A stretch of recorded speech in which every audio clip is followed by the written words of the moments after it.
also examined corporate records through the SEC. At ang bumuluga sa atin ay isang malinaw na palaisipan. Nakita natin na may kumpanyang nabanggit sa SALN na hindi naman kinikilala ang Vice Presidente bilang stockholder. Napaisip tuloy tayo na baka ang mga pangalang nakalista ay mga anino o dami lamang. Mayroon namang isang kumpanya na nagmamalaki ng gross income. Daang-daang milyon.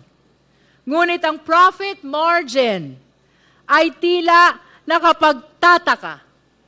Less than 1%.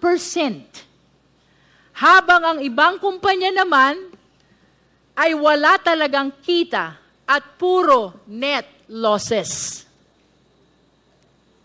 Sa gitna ng pagtatanong ni Congressman Lordan Suwan, nakita natin na mayroon ding isang kumpanya kung saan aktibo ang Vice Presidente bilang stockholder at board member.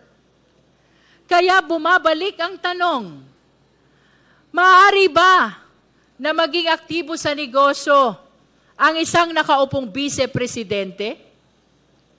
Maaari ba na maging public servant sa umaga at negosyante sa gabi?